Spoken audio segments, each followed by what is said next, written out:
नमस्कार दोस्तों, PLC sky training में एक बार फिर से आपका स्वागत। मेरा नाम राज नायक है और आज के इस वीडियो सेशन में हम लोग एबीबी पीएलसी में पल्स टाइमर के बारे में डिस्कस करेंगे। हम लोग जानेंगे कि ये पल्स टाइमर क्या है, किस तरीके से आप इसकी एड्रेसिंग कर सकते हैं और देन आफ्टर कैसे इसका प्रोग्राम एग्जीक्यूशन किया जा सकता है। तो वीडियो में आगे बढ़ते हैं, बट आगे बढ़ने से पहले अगर अभी तक आपने मेरा चैनल सब्सक्राइब नहीं किया है, अगर आप मेरे चैनल पे नए हैं तो प्लीज चैनल सब्सक्राइब कर लीजिए और बेल आइकन प्रेस करना बिल्कुल मत भूलिएगा, क्योंकि जब आपने बेल आइकन प्रेस किया हुआ होगा तभी आपको रेगुलर नोटिफिकेशन मिल पाएगा और आपका नॉलेज इनहेंस हो पाएगा। तो शुरू करते हैं वीडियो को।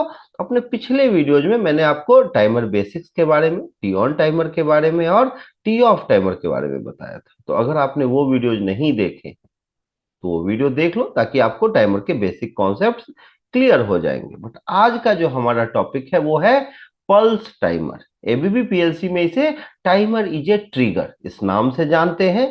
और इस तरीके का ये टाइमर दिखता है। इसका जो ब्लॉक है वो ऐसा दिखाई देता है। इसमें दो इनपुट होते हैं और दो आउटपुट होते हैं। ठीक है। अब यहां देखेंगे ये जो इन है पहला, ये बाइनरी, इसके साथ कोई भी बुलियन डेटा आप डिस्क्रीट डेटा फाइल यूज करते हैं। और जैसे ही ये इन हाई होता है, ये आपका टाइमर जो है वो स्टार्ट हो जाता है, काम करना शुरू कर देता है। और यहाँ पे है आपका प्रीसेट।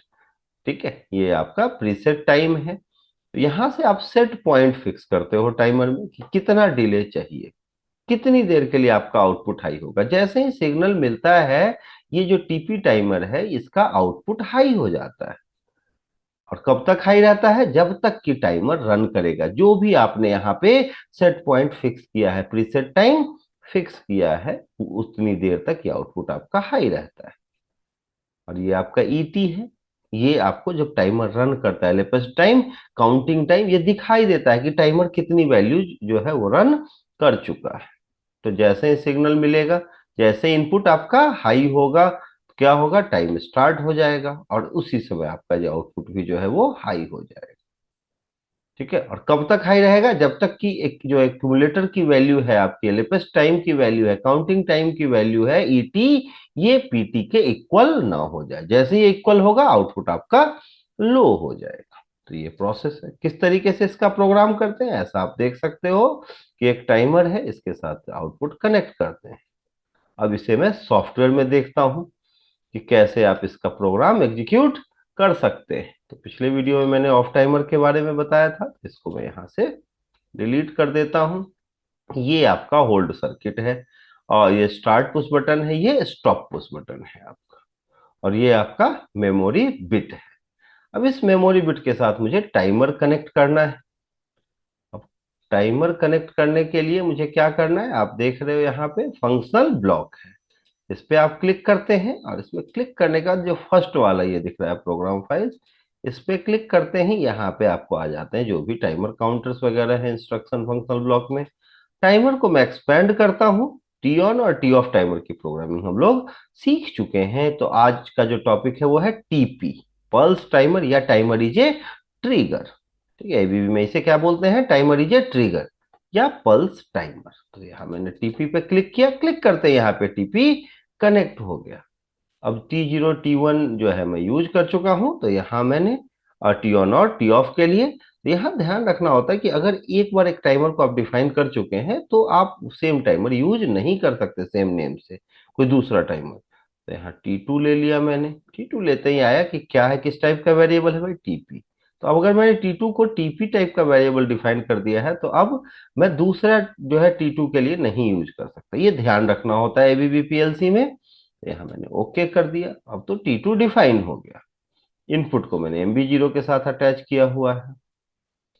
अब यहाँ प्रीसेट लेना है। तो प्रीसेट कैसे लेते हैं? आपको बताया था। क्या करते हैं? टी और साथ में हैश के साथ जो भी डिले आपको प्रोवाइड करना है वो डिले लिख देते हैं। यहाँ आया और यहाँ मैंने टी हैश, और मान लो मुझे 10 सेकेंड का डिले चाहिए, तो मैंने यहाँ पे 10 प्रेस कर दिया, 10s। अगर मिनट में चाहिए तो 10m, और अगर 10 सेकेंड 10 मिनट चाहिए तो उस तरीके से हम लिख सकते हैं।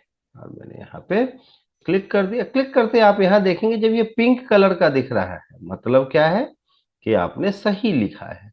और अगर यहाँ रेड दिखने लगे मतलब आपने गलत लिखा है, कोई एरर है। अब यहाँ ईटी डिफाइन करना है मुझे, तो ET2 ये भी ले लिया मैंने, एंटर किया। अब यहाँ क्या देखना है भाई, बुल दिख रहा है, तो मुझे यहाँ पे टाइम सेलेक्ट करना होता है। ये मैंने आपको पिछले वीडियोज में भी बताया है। तो टाइम जो है डेटा फाइल सेलेक्ट करके आप ओके कर देंगे। ओके कर देते हैं। इस तरीके से आपने प्रोग्राम कर लिया है। अब यहाँ पे क्या है, एक एक्स्ट्रा नेटवर्क है, तो मैं इसे डिलीट कर देता हूँ। अब ये आउटपुट है क्यू, क्यू के साथ मैं कोई आउटपुट अटैच कर देता हूं। और इसका वेरिएबल मैंने ऑलरेडी स्केलिंग में लिखा हुआ है। क्या लिखा हुआ है भाई, मोटर। तो आपको क्या करना है, यहाँ पे मोटर जो है उसको डिफाइन कर लेना है। ये मेरा आउटपुट है मोटर। अब क्या होगा, जैसे ही स्टार्ट आपका हाई होगा, ये मेमोरी बिट हाई हो जाएगा, और मेमोरी बिट के हाई होते ही टाइमर भी स्टार्ट हो जाता है। पल्स टाइमर क्या है, एक पल्स जैसे ही मिला टाइमर आपका स्टार्ट हो जाता है, और जब तक टाइमर चलता रहता है, टाइमर जो है उसका आउटपुट हाई रहता है। और जैसे ही टाइमर का जो है एक्यूमुलेटर की वैल्यू, एलिपस टाइम की वैल्यू, काउंटिंग टाइम की वैल्यू, ईटी जो है वो पीटी के बराबर हो जाती, चलते हुए अपना पूरा टाइम कंप्लीट कर लेता है। क्या होता है भाई, मोटर को ऑफ कर देता है। ठीक है, तो ये प्रोसेस है। अब इसको देखने के लिए मुझे विजुअलाइजेशन पे जाना होगा। अब यहाँ विजुअलाइजेशन पे मैंने ऑलरेडी एक स्क्रीन डेवलप किया हुआ है, जिसमें क्या है, आपका स्टार्ट है, स्टॉप है और मोटर है। ठीक है, ऑलरेडी इसकी प्रॉपर्टी दी हुई है, आप देख सकते हैं यहाँ पे इनपुट में क्या है, स्टार्ट। ये tap variable means push button है, और अगर आपको टॉगल चाहिए होगा तो टॉगल वेरिएबल सेलेक्ट करेंगे। वैसे ही स्टॉप के साथ है और मोटर के साथ मैंने लिया हुआ है। तो अब क्या करना है, मुझे रन करा के चेक करना है। तो मैंने यहाँ ऑनलाइन पे क्लिक किया और लॉगिन। लॉगिन के बाद मुझे जो है यहाँ पे रन पे क्लिक करना है। अब क्लिक करते ही ये मेरा स्टार्ट हो जाएगा प्रोग्राम। अब जैसे ही मैं स्टार्ट बटन को प्रेस करूंगा, आप देखें वैसे ही ये मेरा टाइमर स्टार्ट हो गया है। आप यहाँ देख सकते हैं मिली सेकेंड में ये रन कर रहा है, और अब इसका आउटपुट हाई है। कब तक हाई है, जब तक कि ये ईटी जो है ET2 वो पीटी के बराबर नहीं होगा। अब देखिए जैसे ही 10 सेकेंड हुआ ये अपने आप ऑफ हो गया।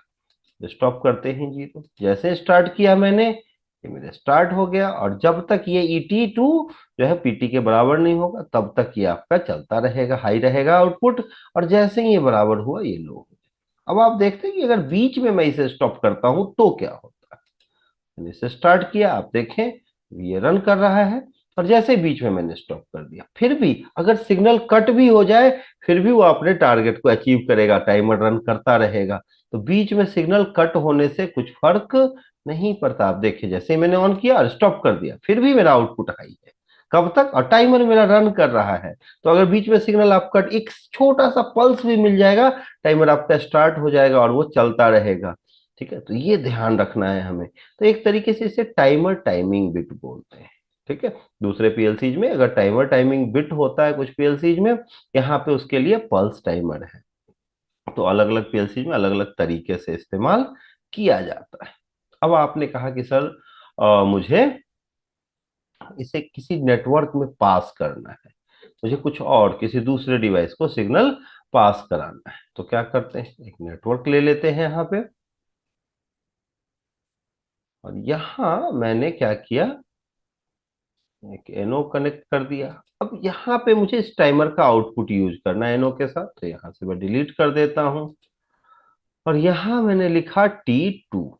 और जैसे ही आप डॉट दोगे ऑप्शन आएगा, क्या चाहते हो आउटपुट, आउटपुट के लिए क्यू आपको क्लिक करना है, या आप टाइप कर सकते हो T2.Q। अब इसके साथ जो भी आउटपुट है, अगर मान लो आपको ये टाइमर का सिग्नल किसी आउटपुट को देना है, किसी दूसरे टाइमर को पास करना है, तो आप इस तरीके से पास कर सकते हैं नेक्स्ट नेक्स्ट रंग में। जो भी टाइमर उसकी एड्रेसिंग और डॉट के साथ क्यू यूज करना है। यहाँ मैंने आउटपुट कॉइल ले लिया, और इसके ऊपर वेरिएबल मोटर जो ऑलरेडी मैंने डिफाइन किया हुआ है वो जो है लिख लिया। और इस तरीके से मेरा प्रोग्राम रेडी हो गया। सेम वर्क जो अभी हम लोग कर रहे थे वही काम है, लेकिन नेक्स्ट रंग में मैंने यूज किया है। अब मैं विजुअलाइजेशन पे आता हूँ।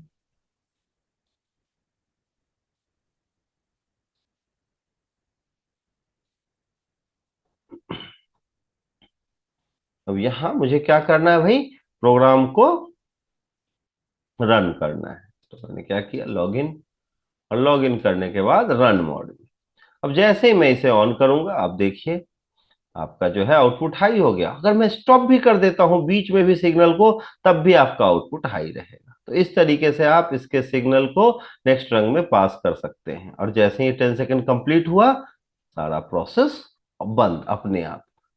तो सिग्नल अगर कट भी हो जाए, फिर भी किसी भी कीमत पे आप चाहते हैं कि मेरा प्रोसेस जो है इतना एक फिक्स टाइम के लिए रन करे ही करे, मेरा आउटपुट हाई रहे ही रहे, तो आप क्या यूज करेंगे, पल्स टाइमर या टाइमर इज ए ट्रिगर, जो एबीबी में बोलते हैं। आई होप आपको ये समझ में आ रहा होगा। फिर भी अगर कोई डाउट, तो कमेंट सेक्शन ओपन है, आप कमेंट कर सकते हैं। कोई ऐसा डाउट हो कि आपको लगता हो कि नहीं नहीं आपको मुझसे कांटेक्ट करना चाहिए, आपको मुझसे बात करनी चाहिए, पूछना चाहिए, तो आप मुझे कॉल कर सकते हो बेझिझक। आपको अप्रोप्रिएट आंसर जरूर दिया जाएगा। मेरा कॉन्टैक्ट नंबर 9555405045 है। मेरा मेल आईडी जो है वो raj.inovic@gmail.com है। आप मुझे कॉल कर सकते हो, व्हाट्सएप कर सकते हो, आप मुझे मेल कर सकते हैं। अगर आपको ट्रेनिंग की रिक्वायरमेंट है किसी भी ब्रांड के पीएलसी पे, स्कैडा पे, एचएमआई पे, वीएफडी पे, जैसे आपका एबीबी है, सीमेंस, स्नाइडर, मित्सुबिशी, किसी भी ब्रांड के प्रोडक्ट पे ट्रेनिंग की रिक्वायरमेंट है, उसके लिए भी आप मुझसे कॉन्टेक्ट कर सकते हो। आपको बेसिक लेवल ट्रेनिंग चाहिए, एडवांस लेवल ट्रेनिंग चाहिए, आपको समर ट्रेनिंग चाहिए, किसी भी तरीके की ट्रेनिंग के लिए आप कॉल करने से झिझकना नहीं है। आपको ऑनलाइन ट्रेनिंग चाहिए, ऑफलाइन ट्रेनिंग चाहिए, हर मोड में हम लोग ट्रेनिंग प्रोवाइड करते हैं। वीडियो अगर आपको पसंद आया हो तो इसे लाइक कर सकते हैं, शेयर कर सकते हैं, खुद का नॉलेज बढ़ा सकते हैं, आप अपने दोस्तों का भी नॉलेज बढ़ा सकते हैं। इस वीडियो के लिए इतना ही। मिलते हैं नेक्स्ट वीडियो में न्यू और इंटरेस्टिंग टॉपिक के साथ। तब तक के लिए थैंक यू वेरी मच।